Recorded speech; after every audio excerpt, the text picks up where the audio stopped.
Hey y'all, my name is Aaron Vaisos, and I hope you guys are psych ready because I totally am. I'm here with Dr. Heather Hill, Hello. and she is a what kind of psychologist? I am an experimental comparative psychologist. And what is a comparative psychologist? Comparative psychologists study psychological phenomena with all kinds of animals, including humans. So I happen to be interested in the development of behavior and different kinds of social interactions in marine mammals. And marine mammals, you usually go with belugas, correct? And other, it's not only belugas. What other ones have you worked I with? spent my first 10 years working with bottlenose dolphins, and then I spent another 10 years working with belugas, but also have worked with killer whales and sea lions and some other non-marine mammals such as birds. Nice. So I know when people think of the area of psychology, they think of, oh, I'm just going to sit down and talk about my problems, and usually that's like the clinical psychologist aspect. So why did you choose this area of psychology? Great question. This is an area that very few people are aware of. In fact, it's unfortunately kind of a dying area, but it's a very important area. And comparative psych allows you to pretty much look at everything. So everything from clinical psychology to understanding biology, to understanding social interactions, to understanding development. So we really touch upon just about every field of psychology. And comparative for me was due to me always being fascinated by animals. I thought I wanted to be a vet, and then I decided that veterinary science wasn't the right path for me, given that I didn't like animals dying and having to take care of them when they were very ill or injured. So I liked studying the behavior a lot more, and when I came across this field and I could combine dolphins with my love of psychology, it was perfect. Nice. And I know you mentioned earlier that you can even work with humans. Have you ever worked with humans? I have. I've done a number of different kinds of studies with children in particular. One area that we've been working on has been what children see or think when they watch cartoons and what kinds of information those cartoons are providing them. But we've also done some interesting combinations of children and adults and dogs. And one of our studies that we've been doing recently has been looking at the use of service dogs and their ability to help detect oncoming seizures for children and adults. And so we think we've kind of come across, working with some trainers of those dogs, come across a technique that allows them to be trained quicker than the typical technique to create a service dog for seizure detection. Nice. And I know just because you were my professor and everything that your main study is marine animals and stuff like that. And why have you chosen to just concentrate on marine animals? Is it like easier, or is it? Marine mammals are probably one of the toughest types of animals to actually work with.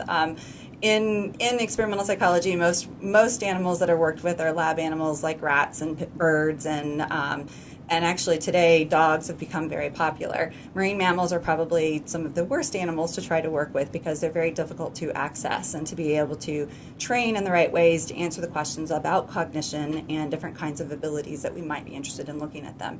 So I choose to study marine mammals because they're fascinating, and of course they're animals that I've always loved, but we also have a responsibility when we have them in our care to make sure that they have the best lives possible. In order to do that, you got to know what they do on a typical basis.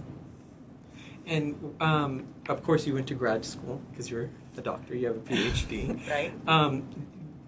Was there anything that made you very passionate about this going into grad school? Did you know beforehand, or once you went to grad school, did you become passionate about this, or Actually, how did it all start? That's another good question. So obviously loved animals from the time that I could read, and read every library book there was about animals. And when I was in high school, I still liked animals, but wasn't really sure what I wanted to pursue. But I wanted to have the best of both worlds. So I decided to pursue a degree in psychology with a bachelor's of science so that I could combine my interest in biology with my interest in psychology.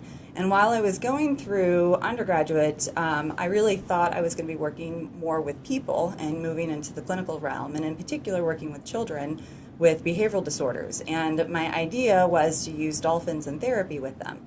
Now, dolphins in therapy with children with behavioral disorders is not something that has taken off really, but dolphins for therapy has been used for individuals with different kinds of muscular disorders, different kinds of cognitive disorders. So they have been used in therapy to quite a lot of success.